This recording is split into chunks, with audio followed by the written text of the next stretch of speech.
Hello,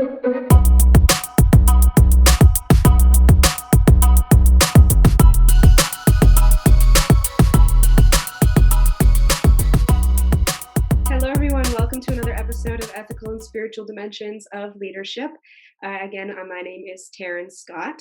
Today, I am actually going to be focusing solely on the first two chapters of these two books. We have Quest for Moral Leaders by Joanne Ciulla, Terry Price, Susan Murphy, and Let Your Life Speak by Parker Palmer.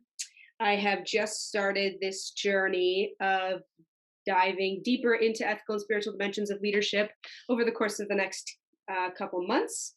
And every week, I'm going to create a video diving deep and talking about my takeaways of chapters I read. I will also be eventually talking about these two books, Man's Search for Meaning by Viktor Frankl and The Miracle of Mindfulness by Thich Nhat Hanh. But today, we'll focus on these two books. So the first major takeaway from the Quest for Moral Leaders that I really loved was talking about emotions. So I think I kind of like to take a second to talk about my views of human emotions. I think emotions are incredibly complex, sometimes unexplainable. Sometimes we feel multiple emotions at once. Every individual feels their emotions differently. I don't think emotions are something that necessarily can be quantified or defined at times. And I think that's what makes humans so beautiful. And so I going into reading these chapters, that's my belief of human emotions. I think every time someone tries to come to me and explain away their emotions, or they need to try and find a way to define exactly how they're feeling, my first reaction is sometimes there isn't an explanation. Sometimes how we feel, everybody feels grief differently. Everybody feels love differently. You can feel intense happiness and anger at the same time. You can have conflicting feelings and emotions.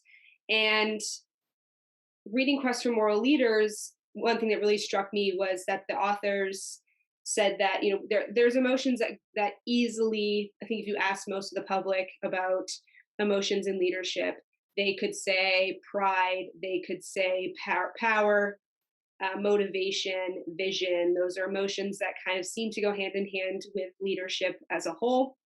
However, there's also fear, there's also resentment, there's also love.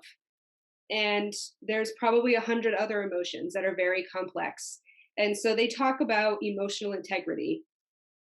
And when they talk about emotional integrity, they think of it as a system of complex emotions that when you have emotional integrity, you find that balance. You're able to find harmony among the emotions. You're able to intrinsically identify how you feel in the moment and finding a balance from one to the other. And so I really like that that's how they chose to start the book. This was in chapter 2, talking about emotional integrity and harmony. And after reading that, I moved on to Let Your Life Speak. And this is a very short book. The first chapter took me 15-20 minutes to read, but it was something that I have never thought about before. This is not something that I have a background in. And I'm very guilty of being someone that has not let their life speak for them. I am very guilty of trying to live up to others' expectations, doing a lot of I should do this, or I must do this. And I have defined who I am a lot of the time based on the expectations of people around me. We're all guilty of that. I don't think there's probably anyone on this planet that is not guilty of that. The premise of this book so far is absolutely about, rather than you trying to tell your life, the thing, the energy you put out into the world, or your being, who you are, listen to the experiences in the life that you've had and what that might mean for you. So, before you tell your life what your truths are, what you value, and how you decide to live your life, take a minute to reflect and let your life tell you what your truths are, what you embody, what values you represent. You can say, I can say all day until I'm blue in the face that, what I value is astronomy and going to the moon. But if you look at my life, I haven't put a lot of effort at all into talking about the stars. I know that's kind of a strange thing, but when I look at my life, the shows that I watch, the books that I read, the conversations I have with friends, the friends I keep around me, the things I value in my family, that speaks to what I value and what I want to put effort into way more than me, talking the talk instead of walking the walk, if that makes sense. So I really like that. The one thing they talk about that actually is something, again, was one of those light bulb moments where I'm like, oh my God, I never do that, was writing notes. It's that, the author Parker Palmer talks about how at conferences, individuals will come up and talk to Parker and say, and be like, oh, I took all these notes on all the speakers, and I took all these notes on all the things you said, and I took all these notes on, comments that other people in the seminar, said. And he said almost without fail, they never take notes on what they think. They never take notes on how they feel or the takeaways that they have. It's always on other people. And so he kind of talks about how you listen for guidance everywhere else in your life rather than from within. And I really like that, mostly because I don't do that. When it comes to a grade on a paper, because as I mentioned in my first video, I am a doctoral student. So when it comes to grades or anything like that, I fully look for the instructor, for the faculty member to tell me how I did. I never take a second to think about how I feel I did on an assignment or a paper or on these vlogs, for instance. And so it was a very refreshing and interesting perspective. And again, I'm only through chapter 2 on this book, but that's what I've taken away so far. And so looking at these two, your emotional integrity and how emotions are incredibly complex and especially for leaders as well, and how having emotional integrity and harmony and balance is so important as a leader. And then also thinking about letting your life speak, meaning, on one hand, reflect on your life in order to figure out maybe what your values are. But on the other hand, also stop looking for guidance everywhere else, but from within, from yourself.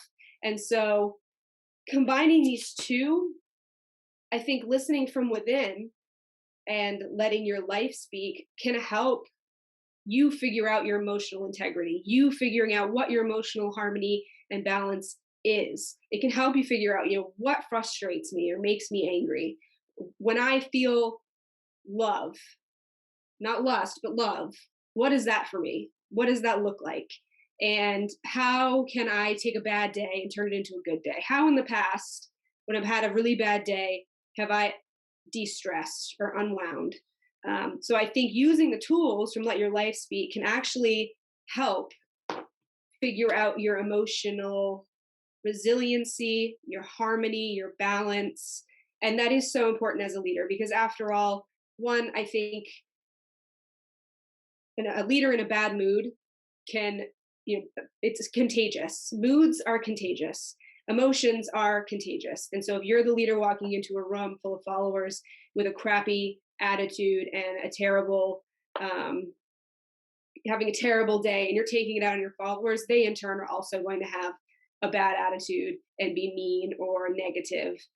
And so figuring out who you are based on the experiences you've had, how you spend your time, can also help you figure out how to manage in a way your complex emotions. And that's going to be different for every single person, because human emotions are so complex and so varying. And so I think it's important for all of us to kind of go through a journey, to go through the Let Your Life Speak journey in order to become a moral leader through emotional integrity. So that's what I've taken away. I'm really curious if anybody has their own opinions. I'm curious if people agree or disagree, if they had different takeaways from the first 2 chapters of those books. Leave a comment below, and I will be back next week with more opinions and readings from different chapters.